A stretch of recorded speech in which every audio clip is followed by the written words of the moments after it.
Supreme কোর্টের রায় 2016 সালের এসএসসির প্যানেলে নাম থাকা 26,000 শিক্ষক এবং শিক্ষাকর্মীর চাকরি বাতিল হয়েছে। এরপর থেকেই চাকরি ফিরে পাওয়ার দাবিতে আন্দোলন শুরু করেছে নিজেদের যোগ্য বলে দাবি করা চাকরিহারা শিক্ষক শিক্ষিকারা। যদিও একসঙ্গে এতজন শিক্ষকের চাকরি বাতিল হলে রাজ্যের শিক্ষা ব্যবস্থায় প্রভাব পড়বে। শিক্ষক থেকে শুরু করে অশিক্ষক কর্মী না থাকলে স্কুল চালানোই কার্যত মুশকিল হয়ে যাবে বলে দাবি করে পর্ষদ। এরপর এই সমস্যার কথা উল্লেখ করে সুপ্রিম কোর্টে ফের আবেদন করে মধ্যশিক্ষা পর্ষদ। মধ্যশিক্ষা পর্ষদের আবেদনের প্রেক্ষিতে সুপ্রিম কোর্ট যোগ্য চাকরিহারা শিক্ষকদের আপাতত স্কুলে কাজে ফেরার নির্দেশ দিয়েছেন। 31শে ডিসেম্বর পর্যন্ত এই চাকরি বহাল থাকবে বলে জানিয়েছে শীর্ষ আদালত। একসঙ্গে 31শে মের মধ্যে কিন্তু নিয়োগ প্রক্রিয়ার জন্য বিজ্ঞাপন দেওয়া এবং পরীক্ষা নেওয়ার কাজ শেষ করতে হবে বলেও জানানো হয়েছে।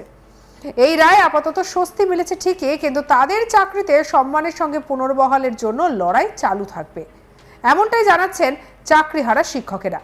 সেই মতো শুক্রবার 18 এপ্রিল শিলিগুড়ির এয়ারভিউ মোড় থেকে হাসমি চক পর্যন্ত মিছিল করল শিক্ষকেরা।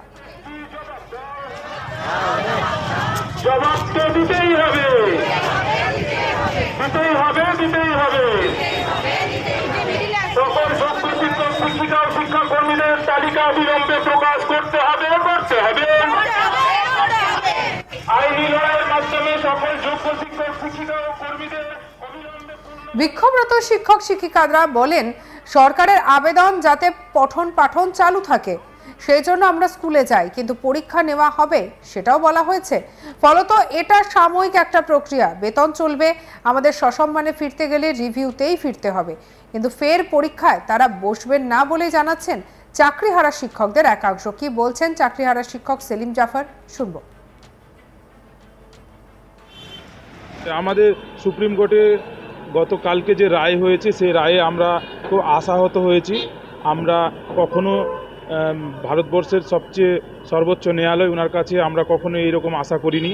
আমরা চেয়েছিলাম আমাদের জন্য স্থায়ী একটা সমাধান, কিন্তু ওনারা 9 মাসের সময় দিয়েছেন। এই 9 মাসের মধ্যে আবার নতুন করে পরীক্ষা দিয়ে আবার আমাদেরকে নিজের সব পদে আবার বহাল থাকার জন্য ওনারা নির্দেশ দিয়েছেন। এটাতে আমরা আশাহত হয়েছি। তার সাথে সাথে আমাদের সাথে যে সমস্ত শিক্ষিকা এবং শিক্ষাকর্মীরা রয়েছেন ওনারাও আমাদের অনেক যোগ্য ক্যান্ডিডেট রয়েছেন। আমরা চাই ওনারাও যেন ওনাদের স্বপদে বহাল থাকুক। এই জন্য আমাদের আন্দোলন, আমরা কোনোভাবে থামাচ্ছি না, এই আন্দোলন আমাদের চলবে। আমাদের দাবি হলো আমরা কোনোভাবে পরীক্ষা দেব না, আমরা যোগ্যতার ভিত্তিতে পাওয়া চাকরি আমাদের যেন 60 বছরের জন্য স্থায়ী হয়। চাকরিহারা শিক্ষিকা বনশ্রী দত্ত কি বলছেন শুনবো। हम लोगों के जो लिस्ट है टेंटेड और अनटेंटेड, इन लोगों का लिस्ट, हम लोगों का लिस्ट आप वेबसाइट में एसएससी को बोलेंगे वेबसाइट में पब्लिश करने के लिए जल्द से जल्द। और हम लोगों 9 मंथ के लिए जॉब के लिए यहाँ पे बैठे नहीं है, इतना सारा पढ़ाई करके एग्जाम देख रहे।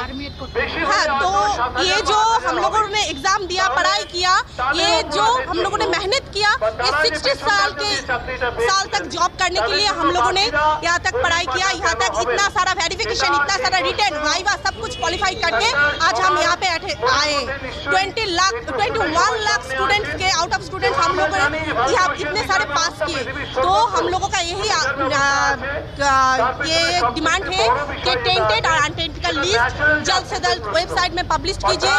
जो टेंटेड है उन लोगों को स्कूल से टर्मिनेट कर दीजिए, और हम लोगों का जो डिमांड है कि विद रेस्पेक्ट हम लोगों को फिर से स्कूल में हम लोग भेजिए। अभी तो ये हम लोगों के डिस्कस में चल रहा है कि जाएंगे कि नहीं। जाएंगे, जरूर जाएंगे। सुप्रीम कोर्ट ऑर्डर दिए तो जाएंगे जरूर, लेकिन वो डिस्कशन में अभी तक है कि कब से हम लोग जाना स्टार्ट करेंगे। बच्चे को लेके बैठे हुए हैं क्योंकि मेरे घर में कोई नहीं है बच्चों को रखने के लिए। अभी मैं सड़क में आ गई तो मेरा बेटा ऑब्वियसली आ गया, मैं आई हूँ तो मेरा बेटा भी आएगा, आज नहीं तो कल। स्कूल से आने के बाद मेरा बेटा मुझसे क्वेश्चन करता है कि माँ आप इतना जल्दी स्कूल से क्यों आ गए, आप स्कूल नहीं गए। ये 4 साल के बेटे को मैं क्या जवाब दूँ, ये बताइए। 4 साल के बेटे को मैं क्या जवाब दूंगी कि मेरे माँ आज स्कूल क्यों नहीं गए। ये तो समझता नहीं है कि क्यों नहीं गया मेरे माँ स्कूल में। तो अभी घर में रखने के लिए मेरे पास कोई नहीं है, तो इसलिए लेके आई हूँ। এ নিয়ে আমাদের কলিগ উৎপল পোদ্দারের রিপোর্ট দেখাবো। সম্প্রতি রায় দিয়েছে সুপ্রিম কোর্ট যে 2016 সালের যে প্যানেল, সে প্যানেল কিন্তু বাতিল করা হয়েছিল। কিন্তু এর ফলে রাজ্যের যে সমস্ত স্কুলগুলিতে শিক্ষক এবং শিক্ষিকারা নিয়োগ হয়েছিলেন এবং অশিক্ষকরা, তাদের যদি স্কুলে না থাকে তবে কিন্তু পঠন পাঠনের খুবই অসুবিধায় পড়তে হবে স্কুলগুলিতে। এবং সেই আবেদনই কিন্তু করেছিল রাজ্য সরকারের পক্ষ থেকে, বলা যেতে পারে মধ্যশিক্ষা পর্ষদের থেকে কিন্তু সেই আবেদন করা হয় সুপ্রিম কোর্টে। এবং সেই আবেদনে সাড়া দিয়ে সুপ্রিম কোর্ট শিক্ষক শিক্ষিকাদের তাদের কর্মে ফিরতে বলেন এবং স্কুলগুলিতে যোগদান করতে বলেন। কিন্তু তারা তাদের যে দাবি, সেই দাবি থেকে কিন্তু অনড় রয়েছেন। সসম্মানে তাদেরকে ফেরাতে হবে এবং রিভিউ যে করা হয়েছে সেই রিভিউ কিন্তু করতে হবে। পাশাপাশি তারা কিন্তু কোনো পরীক্ষায় বসবেন না বলে কিন্তু স্পষ্ট জানিয়ে দিয়েছেন এবং তার পাশাপাশি কিন্তু তাদের যে আন্দোলন, সেই আন্দোলনও চলবে। ডিসেম্বর পর্যন্ত কিন্তু যে সময়সীমা বেঁধে দিয়েছে সুপ্রিম কোর্ট, সেই সময়সীমাতে তারা কোনো মতেই মানতে রাজি নয়। তাদের দাবি যে তারা সসম্মানে একজন শিক্ষকের যতক্ষণ পর্যন্ত স্কুলে তাদের পঠন পাঠন করাতে হয় তারা সেইভাবেই ফিরতে চান, কিন্তু কোনো পরীক্ষার মাধ্যমে নয়। তারা কিন্তু কোনো পরীক্ষা দেবে না বলে কিন্তু একদম স্পষ্ট জানিয়ে দিয়েছেন। আমরা দেখেছি গতকাল যে র্যালি শিলিগুড়িতে বেরিয়েছিল এবং সেই র্যালি থেকেই কিন্তু তাদের এই দাবি কিন্তু তারা পর্ষদকে পৌঁছাতে চাইছে বা সুপ্রিম কোর্টের কাছেও তারা কিন্তু আবেদন জানাতে চাইছে। এখন তারা পঠন পাঠনের যে একটা বিস্তর ফরাক দেখা যাচ্ছে, বা তার পঠন পাঠন যেভাবে স্কুলগুলিতে বন্ধ হয়ে যাচ্ছে শিক্ষকের অভাবে, সেদিকেও কিন্তু তারা নজর রাখতে চাইছেন। তারা চাইছেন বেতন তারা পাবেন, সেহেতু বেতন পেলে পারেই তাদের কাজ হবে না। তারা চাইছেন একদম সুষ্ঠুভাবে যাতে তারা স্কুলে ফিরতে পারেন, কিন্তু পরীক্ষার মাধ্যমে। বর্তমানেও দফায় দফায় বিক্ষোভ চলেছে এবং জানি যে আমরা যে চাকরিহারাদের এই মুহূর্তে ঠিক কী অবস্থা। তারা বারবার বলছে যে সুষ্ঠুভাবে তাদের চাকরি সসম্মানের সঙ্গে ফিরিয়ে দেওয়া হোক। সুপ্রিম কোর্টের রায় 2016 সালের এসএসসির প্যানেলে নাম থাকা 26,000 শিক্ষক এবং শিক্ষাকর্মীর চাকরি বাতিল হয়ে যায়। আর এরপর থেকেই চাকরি ফিরে পাওয়ার দাবিতে তারা আন্দোলন করেছে।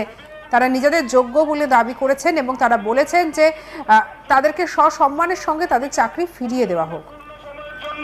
চাকরিতে বহাল করতে হবে, করতে হবে। আমরা 9 বছর পর সঙ্গে রাখুন আজ তাক বাংলার ইউটিউব চ্যানেলকে। অন্যান্য খবরের জন্য লাইক, কমেন্ট, শেয়ার, সাবস্ক্রাইব করতে ভুলবেন না।